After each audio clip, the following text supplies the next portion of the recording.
Morning dear student. आज हम class 12th में ओम्स लॉ के बारे में स्टडी करेंगे। ठीक है बच्चों, इससे पहले हमने लास्ट क्लास में हमने ड्रिफ्ट वेलोसिटी और करंट के बीच का रिलेशन देखा था। आज हम पढ़ेंगे और रेजिस्टेंस भी हमने पढ़ लिया है और फैक्टर अफेक्टिंग ऑन रेजिस्टेंस पे भी हमने बात कर ली। आज हम जो बात करने जा रहे हैं वो है हमारा ओम्स लॉ। बच्चों आप लोग ये 10th क्लास में भी पढ़े होंगे। देखिए आप हेडिंग लिखते हैं Ohm's law.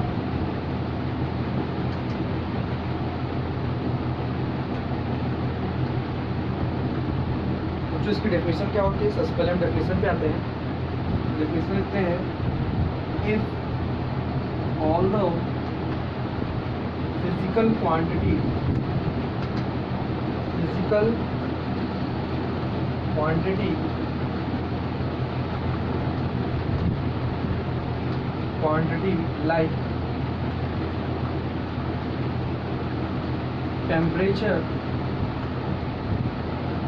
like temperature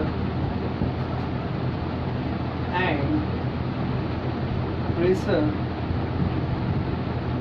etc is same, then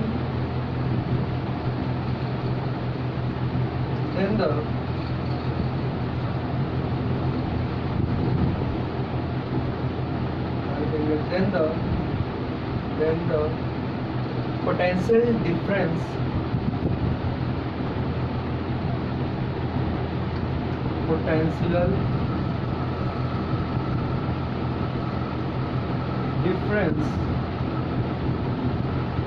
V across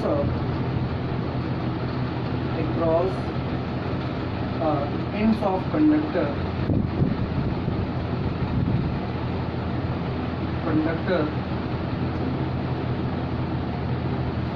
is directly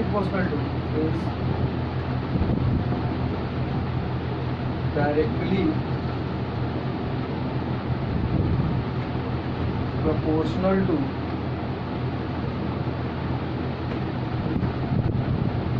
to the current flowing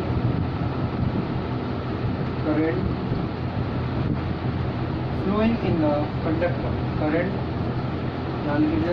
I flowing in the conductor। ठीक है, current I flowing in the conductor। ठीक है बच्चों, यहाँ जो हम बात करते हैं, जैसे मान लीजिए आपके पास ये कंडक्टर था, ये आपका क्या था, कंडक्टर था। यहाँ पे मैंने बैटरीज को सप्लाई किया, ठीक है, तो यहाँ पे करंट फ्लो करना स्टार्ट किया I। तो ओम्स ने क्या बताया, इसमें उतना ही करंट फ्लो होगा जितना इसके अकॉर्डिंग हम पोटेंशियल रखेंगे। ये क्या हुआ, V is directly proportional to I आप कह सकते हैं। आप इसको ऐसे भी कह सकते हैं और I is directly proportional to V भी कहा जाता है। अब देखिए यहाँ पे क्या है, इसके अकॉर्डिंग हम लेके चलेंगे क्योंकि हमको एक कांस्टेंट चाहिए रेजिस्टेंस। तो यहाँ देखिए V इज इक्वल टू हम लिख सकते हैं R इंटू आई। ये क्या है बच्चों, ये आपका बेसिक ओम्स लॉ का मतलब है मैथमेटिकल। यहाँ से आया V equal to I into are.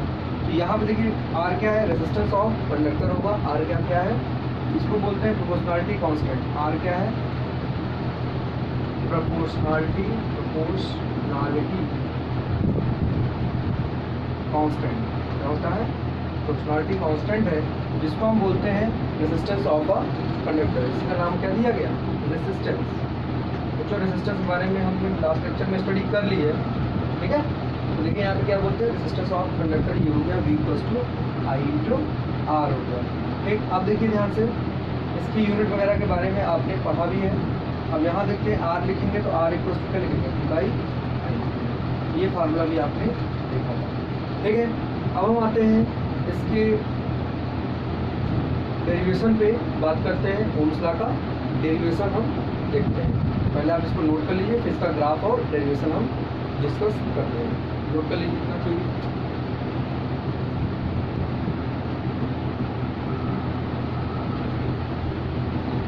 देखिए बच्चों, अब आप ओम्स लॉ में जो अपने थ्योरी पढ़ा, फार्मूला क्या दिखा, V is directly proportional to I into V is directly proportional to I है।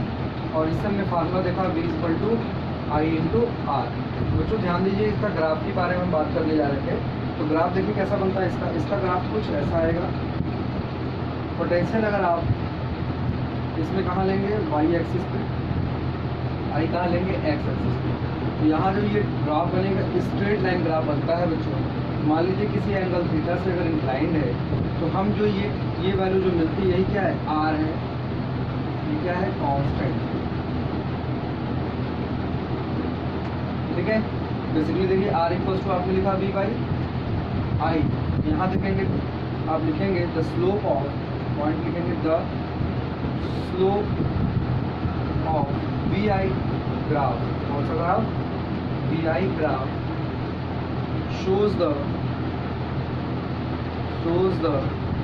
Resistance of conductor. क्या शो कर रहा है, कंडक्टर, किसी कंडक्टर का रेजिस्टेंस ऑफ कंडक्टर। कैसे इसको क्या लिख सकते हैं, यानी आप लिखेंगे स्लोप, कौन सा, किसका स्लोप, स्लोप ऑफ मान लीजिए ओ ए नाम लीजिए, क्या दे दिए, O A. Slope of O A is equal to tan theta. tan theta किसके बराबर हो जाएगा, V by I, which is equal to R. तो ये बात ध्यान रखिएगा। इसका मतलब क्या है, क्वेश्चन कैसे पूछा जाता है, तो क्वेश्चन देख लीजिए। क्वेश्चन ऐसे रहेगा, मान लीजिए कंडक्टर एक ग्राफ बना दिया, ये है बी और ये है आई, इस पर 3 रेजिस्टेंस वैल्यू दे दिया। इस तरह से ग्राफ ने प्लॉट किया। ये मान लीजिए आपका ए है, ये बी है, ये सी है। क्वेश्चन आपसे पूछा गया फाइंड या कह दिया जाए अरेंज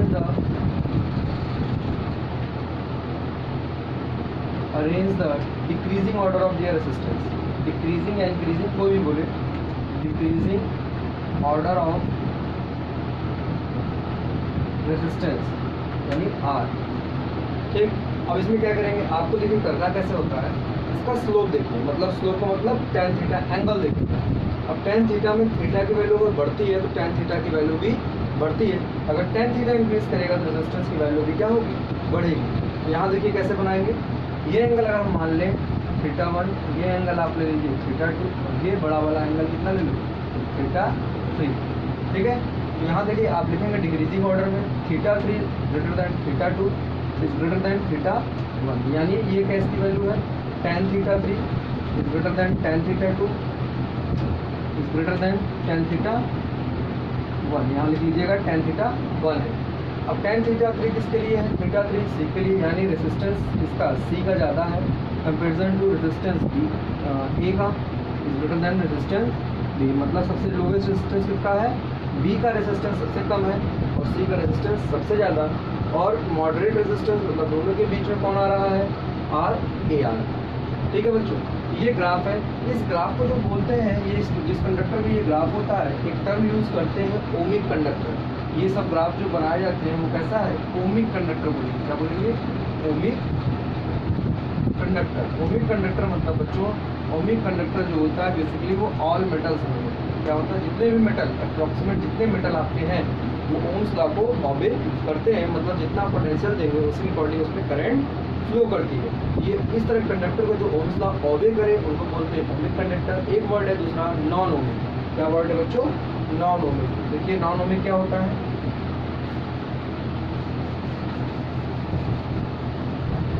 दूसरा वर्ड जो यूज करते हैं हम लोग वो होता है non ohmic conductor. Non ohmic conductor क्या है,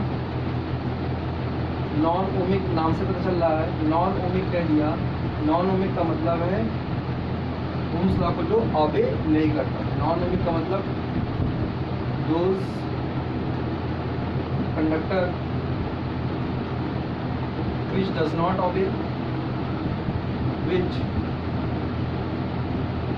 does not obey या follow the Ohm's law, जो Ohm's law को obey ना करे उसको क्या बोलते हैं, non ohmic conductor. Non ohmic conductor में जैसे आपका आता है सबसे बड़ी चीज़, जितने तरह के डायोड होते हैं, डायोड आ गया, ट्रांजिस्टर हो सकता है,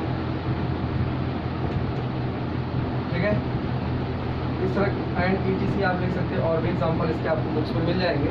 तो यहाँ पे देखिए डायोड हो गया, ट्रांजिस्टर, ये सब आपके ओम्स लॉ को ओबे नहीं करते। यहाँ पे जो रेजिस्टेंस निकाला जाता है उसको बोलते हैं डायनेमिक रेजिस्टेंस। क्या बोलते हैं? Dynamic resistance. ये चीज़ मैं आपको डायोड के चैप्टर में पढ़ाऊंगा, ठीक है। फार्मूला लिख सकते हैं dynamic resistance R D equal to, ये क्या है? Dynamic resistance. डायनेमिक रेजिस्टेंस होता है इसमें नॉन ओमिक कंडक्टर में, और इसका ग्राफ कुछ अलग शेप का ही बनता है। डायनेमिक रेजिस्टेंस जो निकालते हैं वो निकालते हैं change in potential upon change in current. ये फार्मूला होता है इसका डायनेमिक रेजिस्टेंस का, ठीक है बच्चों। अब आप इतना नोट कर लीजिए। अब हम इसके आगे चलते हैं इसके प्रूफ पे। प्रूफ क्या बेसिकली बच्चों, लॉ का प्रूफ तो होता नहीं, इसका एक इलस्ट्रेशन से मैं इसको समझाता हूँ किस तरह से V is proportional to I है, ठीक है। पहले इसको नोट कर लीजिए।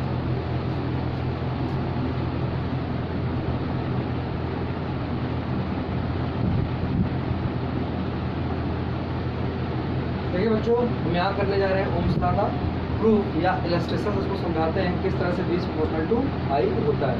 देखिए उससे पहले हम सबसे पहले क्या करें, एक कंडक्टर कंसिडर करें। मान लेते हैं ये हमारा कंडक्टर है, इसको मैंने V पोटेंशियल से वोल्टेज दिया, V पोटेंशियल दिया, इसमें करंट फ्लो हुई I, ये करंट फ्लो हुई I। बच्चों जब करंट फ्लो हो रही है तो क्यों फ्लो की? क्योंकि इलेक्ट्रॉन में क्या आया? मोशन आया। इलेक्ट्रॉन किधर भागना चाहा? इस तरफ। किस वेलोसिटी से भागा? VD। किस वेलोसिटी से? ड्रिफ्ट वेलोसिटी से। आप इसको अच्छे से बना लीजिएगा, ये किस वेलोसिटी से गया? ड्रिफ्ट वेलोसिटी से। और अगर मान लीजिए कंडक्टर की लेंथ कितनी है? L। कितनी लेंथ है कंडक्टर की? L लेंथ है। तो हम इसके बारे में अब देखते हैं। सबसे पहले यहाँ हम लिखेंगे from the relation between, from the relation between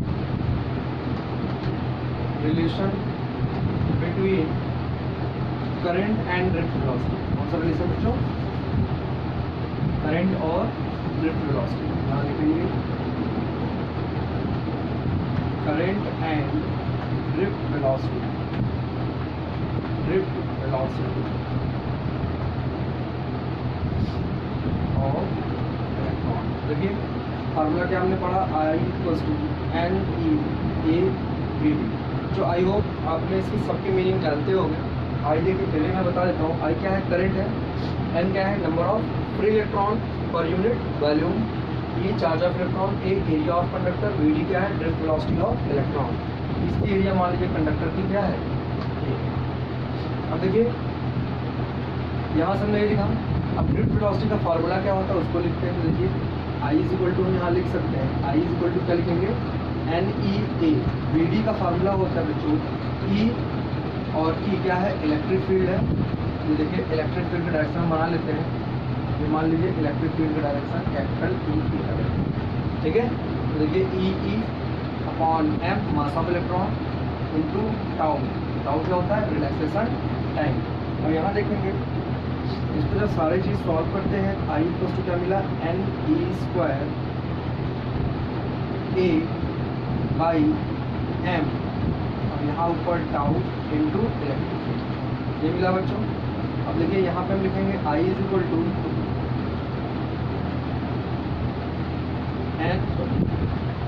NE square tau into A upon M into E की जगह बच्चों लिख सकते हैं V बाई L। आपको पता है पोटेंशियल ग्रेडियंट का फार्मूला V बाई L। देखिए जो चीज़ चेंज करें उसको यहाँ पे लिख लीजिएगा। VD का फार्मूला होता है E capital E by M into relaxation time. और यहाँ पे जो होता है फार्मूला इलेक्ट्रिक फील्ड का एक फार्मूला होता है V बाई L, जिसको बोलते हैं पोटेंशियल ग्रेडियंट। क्या बोलते हैं? Potential gradient. देखिए बच्चों यहाँ से हमको सारी वैल्यू धर ले। I is equal to NE square tau A upon M into L। ये ब्रैकेट में कर ले, ये वैल्यू किसके? V हो गया। अब यहाँ देखिए V को हमें क्या लेना है? इधर लाना है, या इस टर्म को इधर ले आएंगे। तो V इज इक्वल टू क्या लिखेंगे? देखिए V इज इक्वल टू हम लिखेंगे M इंटू L अपॉन क्या लिखेंगे? NE square tau relaxation time into area. ठीक है बच्चों, ये हो गया I। अब आइए देखिए यहाँ समझते हैं। अगर किसी कंडक्टर में इलेक्ट्रॉन फ्लो कर रहा होगा तो उसका मास क्या होगा? कांस्टेंट। लेंथ ऑफ कंडक्टर मैंने फिक्स किया है, ये फिक्स, ये भी कांस्टेंट। एन क्या है, number of electron per unit value. अगर आपने कंडक्टर जो भी लिया होगा सर्टेन अमाउंट उस पर यूनिट वैल्यू पे जो इलेक्ट्रॉन फ्लो करेगा वो भी इक्वल होगा। Charge of electron constant, relaxation time constant किसी कंडक्टर के लिए, और एरिया ऑफ क्रॉस सेक्शन में कंडक्टर क्या है, कांस्टेंट। ये सारा कांस्टेंट जब मिल जाता है तो ये कांस्टेंट है तो हम लिख सकते हैं, यहाँ पे देखिए अगर ये सारा चीज़ क्या है कांस्टेंट है तो हम लिख सकते हैं V is proportional to I। क्या लिख सकते हैं, V is proportional to I। और ये वैल्यू क्या है, देखिए इसी वैल्यू को आप ऐसे भी लिख सकते हैं, देखिए हम इसको लिख सकते हैं V is equal to R into I। देखिए बच्चों ध्यान से, यहाँ पर कहाँ है, इधर आ रहे हैं, यहाँ थोड़ा सा देख लीजिए क्या है।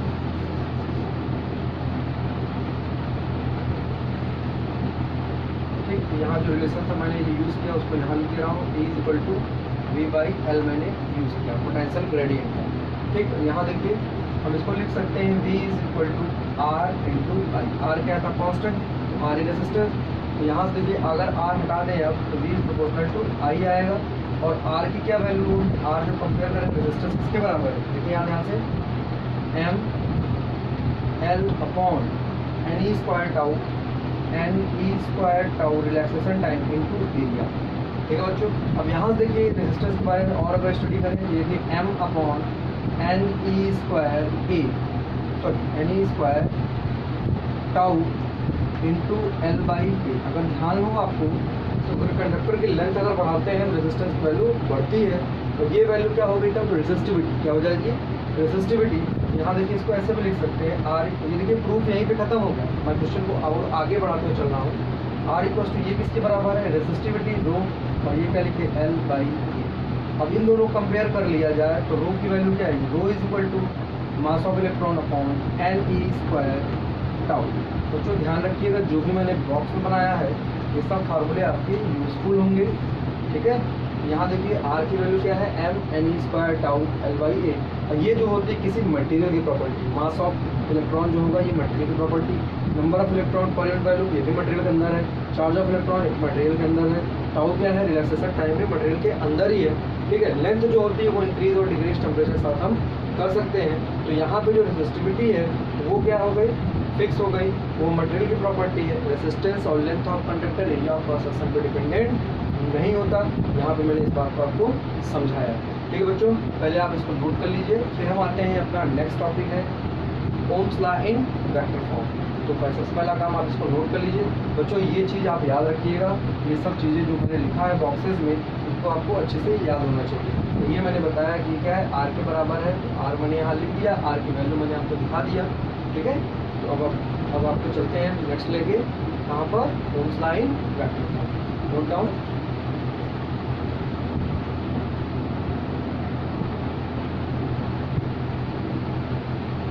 देखिए बच्चों, ohms law in vector form में अपने रिलेशन से चलते हैं, जो आपने अभी रिलेशन डिराइव किया था V इक्वल टू, हम लिखेंगे एज वी नो दैट,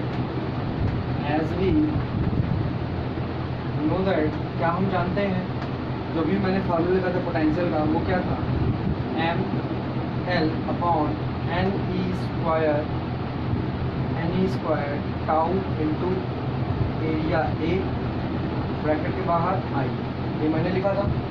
ठीक है, अब बच्चों देखिए यहाँ पे जो मैं लिखने जा रहा हूँ वो वैल्यू क्या है, हम देखो यहाँ से क्या कर रहे हैं, L को इसके पास लेके आते हैं, V क्वेश्चन ध्यान देखिएगा, V बाई L कहाँ लाया, यहाँ लाया, बचा क्या है यहाँ इसके अंदर, M अपॉन N ई स्क्वायर टाउ लिखते हैं एक साइड, और इसको लिखते हैं I बाई ए। एरिया को मैंने करंट के साथ रख दिया। अब देखिए यहाँ पे ये वैल्यू क्या है, बेसिकली रेजिस्टिविटी क्या है, रेजिस्टिविटी अभी मैंने आपको दिखाया था, रेजिस्टिविटी का फार्मूला क्या हो रहा है, resistivity equals to M upon N E square tau होता है। ठीक है बच्चों, और एक फार्मूला आपने करंट डेंसिटी, ये क्या था, करंट डेंसिटी, इसको लिख लीजिएगा, ये क्या है, करंट डेंसिटी का फार्मूला। चलिए मैं लिखता हूँ फिर से एक बार। ठीक है, ये मैंने लिखा। ठीक, अब यहाँ पे लिखते हैं if J is current density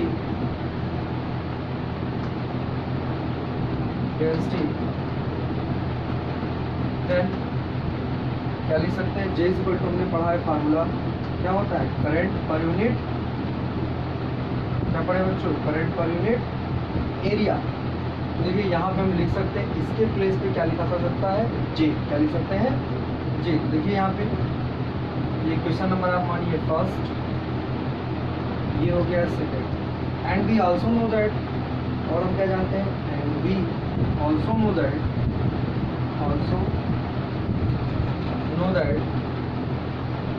क्या चीज़, potential gradient E is equal to, हम क्या जानते हैं, E is equal to V by L बी हम जानते हैं। इक्वेशन नंबर क्या लिख लेते हैं, थर्ड। अब यहाँ पे हम तीनों इक्वेशन की, इन दोनों इक्वेशन की वैल्यूज इक्वेशन में रख देते हैं। तो देखिए लिखेंगे putting the value of putting the value of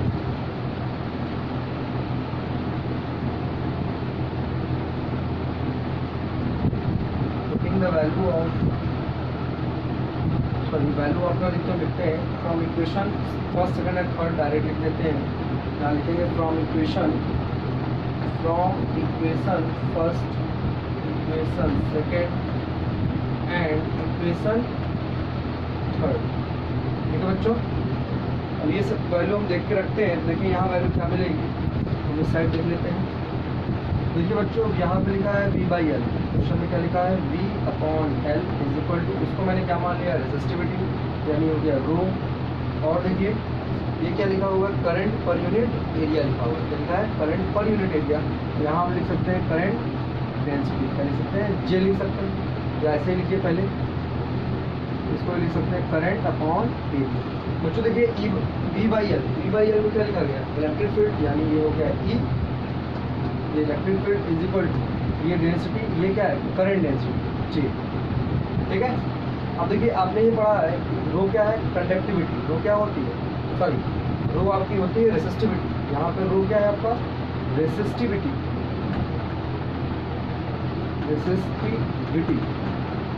तो बच्चों आपको पता होगा, अगर हम कंडक्टिविटी बात करें तो कंडक्टिविटी अगर सिग्मा क्या है, चलिए यहाँ पर हम देखते हैं डेफिनेशन से, पहले आप इतना नोट करिए।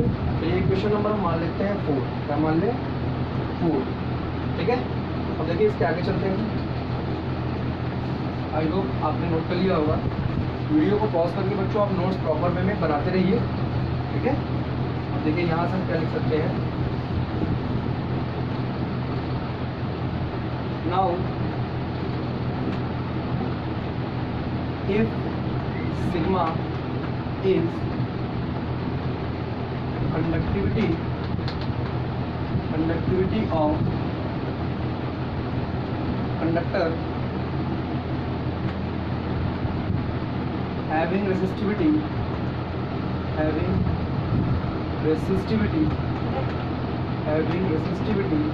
क्या है, रो, देन हम ये कह सकते हैं, क्या कह सकते हैं, कंडक्टिविटी जो होती है sigma equal to 1 by rho, this implies that rho is equal to 1 upon sigma.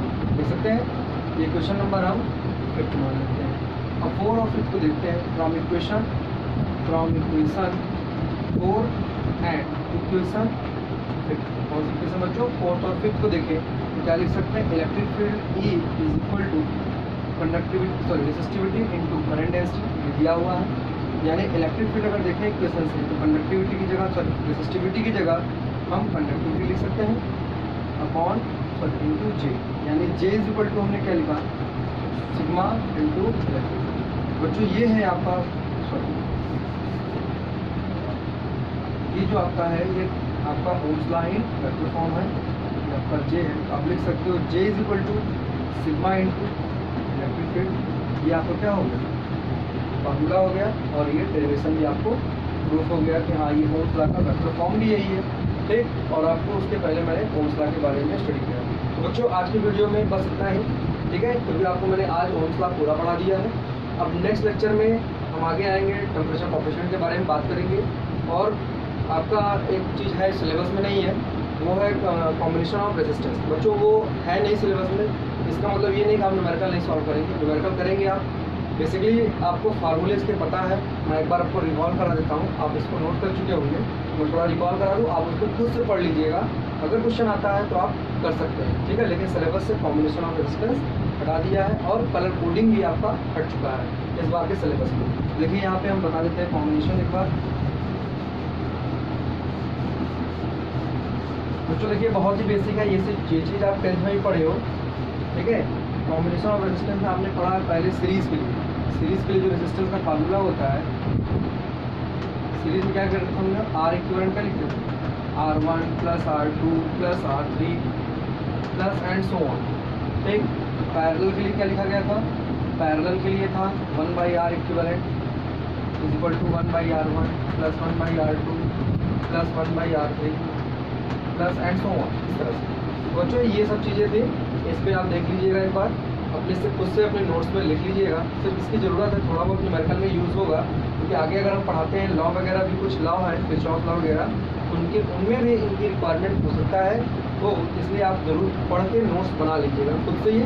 फिर अब अगले वीडियो में हम लेके आएंगे कुछ नया टॉपिक के साथ। आज के लिए इतना ही। Thank you class.